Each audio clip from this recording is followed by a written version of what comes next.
Vous comprenez donc que lorsque le chrétien pense que Dieu l'a envoyé sur la terre seulement pour jeûner et prier, il se trompe.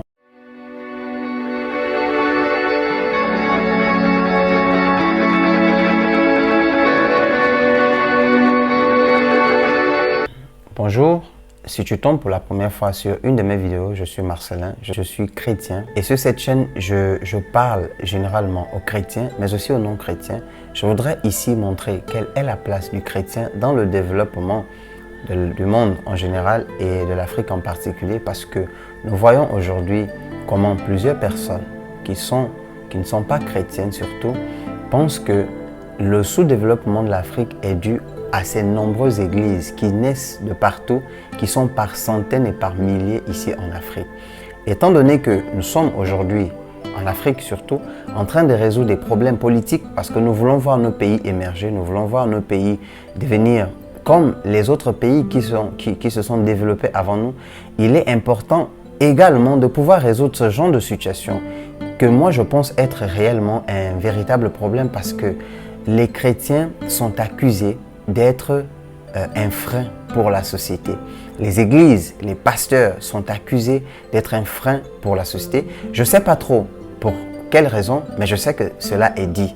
Et si cela est dit, je ne pense pas que ceux qui l'ont dit n'ont pas pensé avant de le dire. Certainement, ils ont fait des constats et ils ont remarqué que justement les chrétiens étaient à l'origine en partie du sous-développement en Afrique. Et j'ai bien envie que nous puissions parler. L'avis que je vais donner aujourd'hui n'est pas un avis absolu, ce n'est pas une vérité absolue.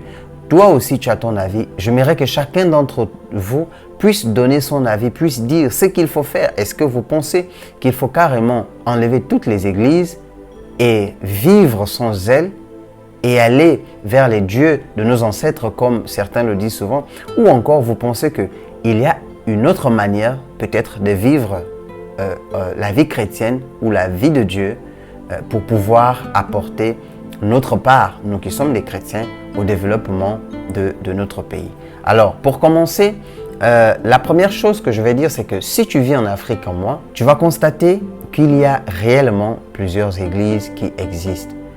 Quel que soit le quartier où tu iras, tu vas rencontrer toujours des églises. Tu vas rencontrer un bon nombre d'églises qui sont implantées, chacune parfois avec sa manière de fonctionner, mais tous utilisant la Bible. Maintenant, la question qu'on se pose, parce qu'on voit aujourd'hui qu'il y a pas mal de personnes qui acceptent le Seigneur chaque jour, si les chrétiens, la vie chrétienne est un frein pour le développement de notre continent ou de nos pays, plusieurs personnes sont encore en train d'adhérer à cette pratique, à cette vie qu'est la vie chrétienne.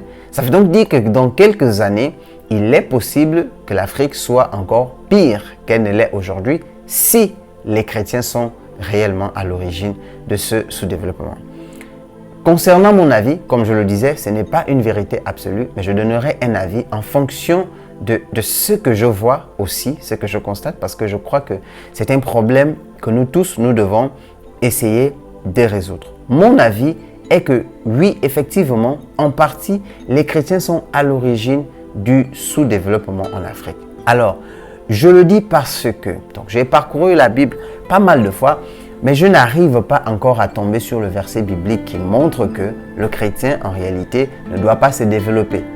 Voilà pourquoi je dis que les chrétiens sont à l'origine, parce qu'il y a deux choses. C'est soit c'est la Bible qui est fausse, ou encore ce sont les chrétiens qui ne savent pas l'utiliser. Parce que moi, je crois fermement que la Bible, c'est la parole de Dieu. Et si la Bible est la parole de Dieu, alors que Dieu a créé les cieux et la terre, alors je crois que réellement, les chrétiens devaient être ceux-là qui sont devant pour le développement et non derrière. Donc si les chrétiens qui ont la vérité, qui ont la parole de Dieu, ne sont pas au devant de la scène pour le développement et qu'ils se retrouvent en arrière, c'est qu'ils sont réellement à l'origine du sous-développement parce qu'ils ont la vérité, donc parce que nous avons la vérité, mais certainement nous l'utilisons mal. Et ce qui fait qu'aujourd'hui, nombreux sont des personnes qui ont envie de venir à l'église, qui veulent réellement servir le Seigneur et qui pensent que la vie chrétienne peut être une vie meilleure pour eux.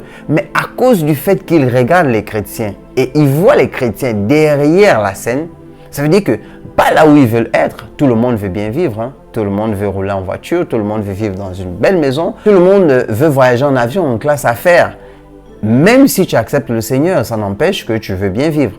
Maintenant, si tu remarques que ceux qui t'ont précédé dans la vie chrétienne n'arrivent pas à obtenir ces choses, c'est-à-dire qu'ils ont vraiment du mal à décoller, ils pensent même que ces choses ne valent rien, pour quelqu'un qui est vraiment attaché aura du mal à venir à Christ. Donc, il y a plusieurs personnes dans le monde aujourd'hui qui n'arrivent pas à adhérer, qui n'arrivent pas à accepter le Seigneur, qui n'arrivent pas à venir à Christ parce qu'ils ne voient pas Christ, en fait.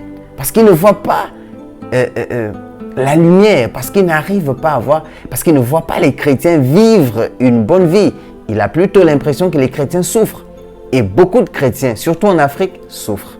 Ils sont pauvres financièrement, ils sont malheureux, ils pleurent beaucoup, ils passent du temps à jeûner et à prier pour demander des choses que même le monde ne demande pas. Alors, ça fait que beaucoup de personnes ne veulent pas venir à Christ. La parole de Dieu n'est pas arrivée en Afrique comme elle est arrivée dans d'autres continents.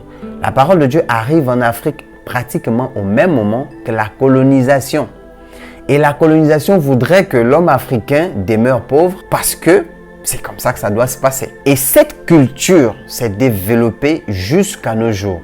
Ce qui fait qu'aujourd'hui, l'homme africain a même du mal à recevoir la richesse, c'est-à-dire à réaliser qu'il est capable de faire quelque chose de grand. Parce que la culture, tout ce qu'on nous a enseigné, nous montre que nous ne pouvons pas le faire. Et lorsque le chrétien qui déjà auparavant était habitué à ne rien faire, à ne pas penser grand, arrive dans un milieu où on lui enseigne encore qu'il faut parfois attendre la réaction de Dieu avant de faire, qu'il faut parfois s'attendre à Dieu, qu'il finit par s'asseoir.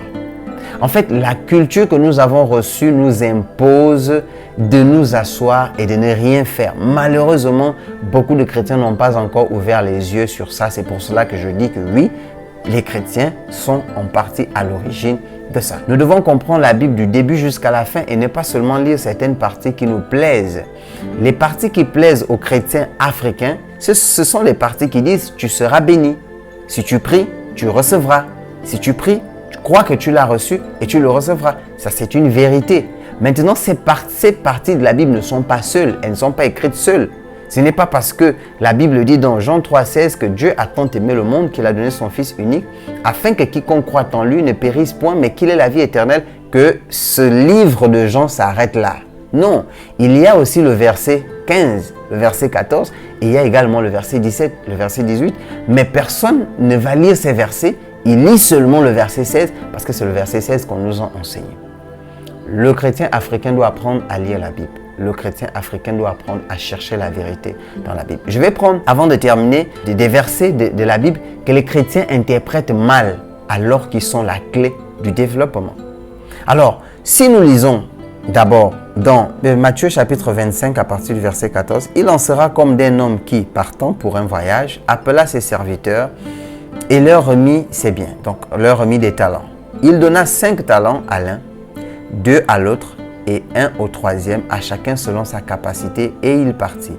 Aussitôt, celui qui avait reçu les 5 talents s'en alla, les fit valoir, et il gagna 5 autres talents. 5 autres talents.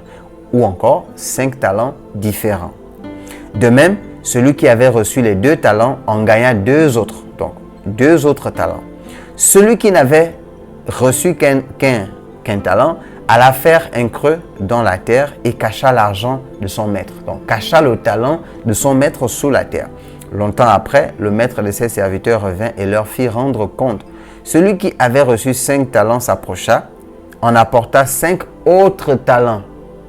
Et il dit, « Seigneur, si tu m'as remis 5 talents, voici j'en ai gagné 5 autres. » Son maître lui dit, « C'est bien, bon et fidèle serviteur, tu as été fidèle. En peu de choses, je te donnerai beaucoup. Entre dans la joie de ton maître. » Le deuxième arrive.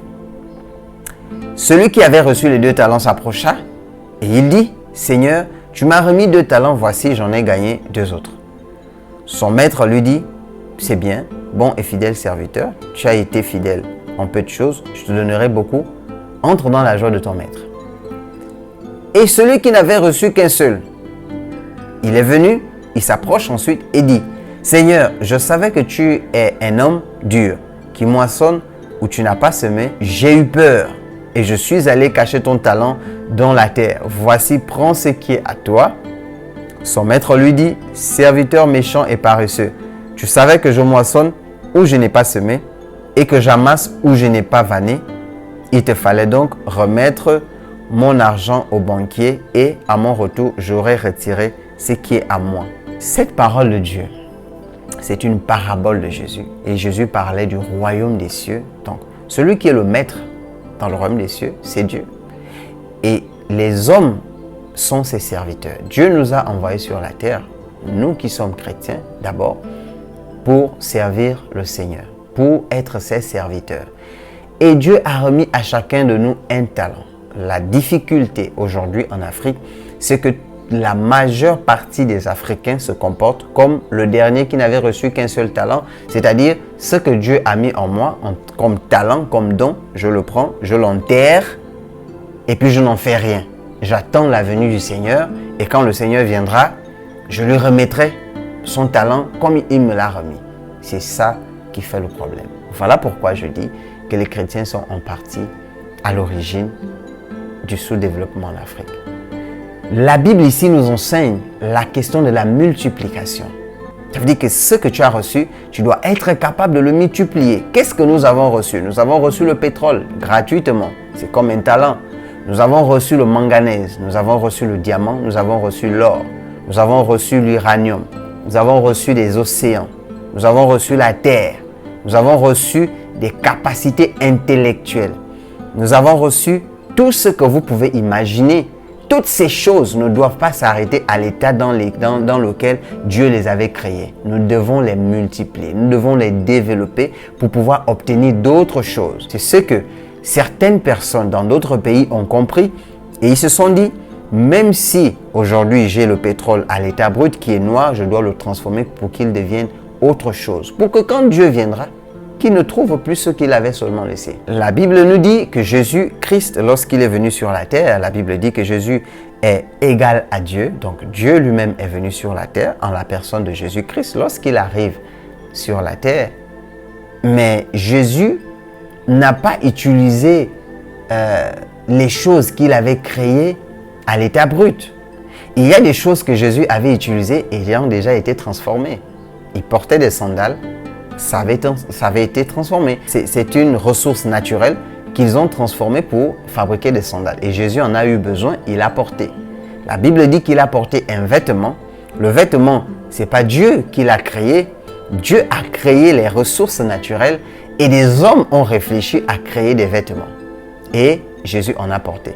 Vous comprenez donc que lorsque le chrétien pense que Dieu l'a envoyé sur la terre seulement pour jeûner et prier, il se trompe, surtout le chrétien africain.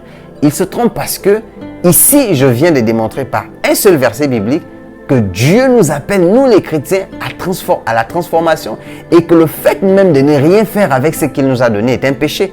Parce que la Bible dit, au verset 28 dans le texte que nous venons de lire, que ôtez-lui donc le talent et donnez à celui qui en a les 10. Ça veut dire que Dieu prend le talent chez celui qui n'avait pas transformé pour donner à celui qui était dans l'abondance.